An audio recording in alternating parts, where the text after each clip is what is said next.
मेरे प्यारे देशवासियों, मैं आपको एक ऑडियो सुनाता हूं। हेलो। सर नमस्ते सर। नमस्ते। सर बोलिए सर।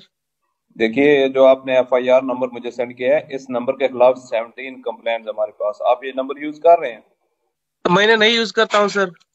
अभी कहाँ से बात कर रहे हो? Sir Karnataka sir. वो घर में हूँ सर। ओके, इसके लिए आप अपने स्टेट में रिकॉर्ड करवाइए ताकि ये नंबर ब्लॉक कर दिया जाए, फ्यूचर में आपको कोई प्रॉब्लम ना हो। Okay, yes sir. अभी मैं आपको कनेक्ट कर रहा हूँ, ये आपका इन्वेस्टिगेशन ऑफिसर है। आप अपनी स्टेट में रिकॉर्ड करवाइए ताकि ये नंबर ब्लॉक कर दिया जाए। Okay, yes sir. Yes sir. Yes sir. अब बताइएगा मैं किसके साथ बात कर रहा हूँ। अपना आधार कार्ड मुझे शो कीजिएगा वेरीफाई करने के लिए, बताइएगा। सर मेरे पास अभी नहीं है sir Aadhaar card sir, please sir. Phone आपके फोन में है? नहीं सर। फोन में आधार कार्ड की पिक्चर नहीं है आपके पास? नहीं है सर। नंबर याद है आपको? सर नहीं है सर, नंबर भी याद नहीं है सर। हमने सिर्फ वेरीफाई करना है। ओके, वेरीफाई करने के लिए नहीं सर। आप डरिए ना, डरिए ना। अगर आपने कुछ नहीं किया तो आप डरिए ना। हाँ सर, हाँ सर। अगर आपके पास आधार कार्ड है तो मुझे दिखा दीजिए वेरीफाई करने के नहीं लिए। सर, नहीं सर, मैं गांव को आया था सर, घर में है सर। Okay, coming. जय हिंद। इस व्यक्ति के वन साइड वीडियो का रिकॉर्ड करो as per the protocol. Okay, ये ऑडियो सिर्फ जानकारी के लिए नहीं, ये कोई मनोरंजन वाला ऑडियो नहीं है। एक गहरी चिंता को लेकर के ऑडियो आया है। आपने अभी जो बातचीत सुनी वो डिजिटल अरेस्ट के फरेब की है। ये बातचीत एक पीड़ित और फ्रॉड करने वाले के बीच हुई है। डिजिटल अरेस्ट के फ्रॉड में फोन करने वाले कभी पुलिस, कभी सीबीआई, कभी नारकोटिक्स, कभी आरबीआई, ऐसे भांति भांति के लेबल लगाकर बनावटी अधिकारी बनकर बात करते हैं और बड़े कॉन्फिडेंस के साथ करते हैं। मुझे मन की बात के बहुत से श्रोताओं ने कहा कि इसकी चर्चा जरूर करनी चाहिए। आइए मैं आपको बताता हूं ये फ्रॉड करने वाली गैंग काम कैसे करती है, ये खतरनाक खेल क्या है। आपको भी समझना बहुत जरूरी है, औरों को भी समझाना उतना ही आवश्यक है। पहला दाव आपकी व्यक्तिगत जानकारी, वो सब जुटा करके रखते हैं। आप पिछले महीने गोवा गए थे, है ना? आपकी बेटी दिल्ली में पढ़ती है ना? वे आपके बारे में इतनी जानकारी जुटा कर रखते हैं कि आप दंग रह जाएंगे।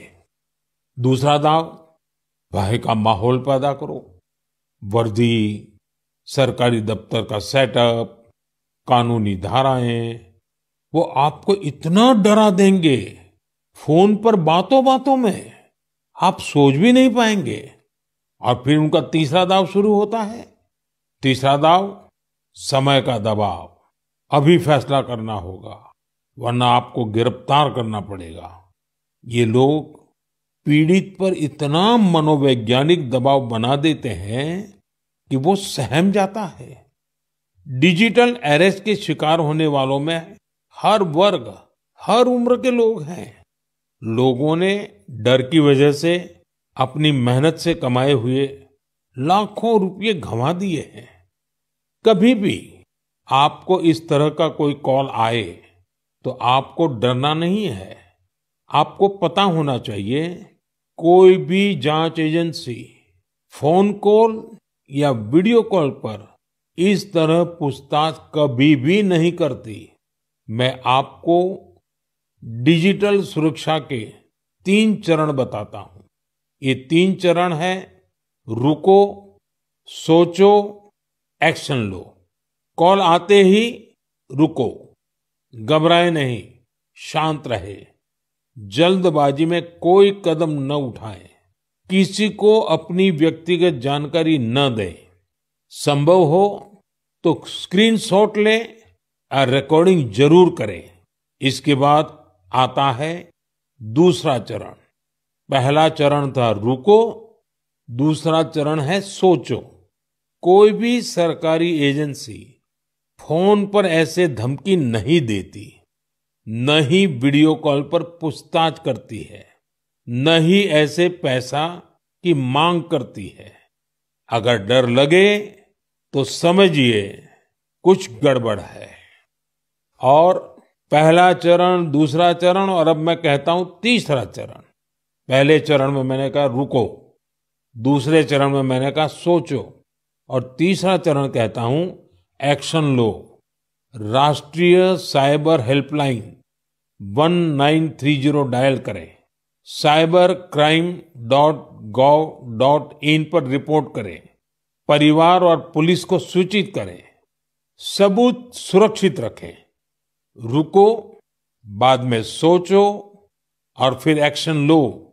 ये 3 चरण आपकी डिजिटल सुरक्षा का रक्षक बनेंगे। साथियों, मैं फिर कहूंगा, डिजिटल अरेस्ट जैसी कोई व्यवस्था कानून में नहीं है। ये सिर्फ फ्रॉड है, फरेब है, झूठ है, बदमाशों का गिरोह है। और जो लोग ऐसा कर रहे हैं वो समाज के दुश्मन है। डिजिटल अरेस्ट के नाम पर जो फरेब चल रहा है उससे निपटने के लिए तमाम जांच एजेंसियां राज्य सरकारों के साथ मिलकर काम कर रही है। इन एजेंसियों में तालमेल बनाने के लिए नेशनल साइबर कोऑर्डिनेशन सेंटर की स्थापना की गई है। एजेंसियों की तरफ से ऐसे फ्रॉड करने वाली हजारों वीडियो कॉलिंग आईडी को ब्लॉक किया गया है।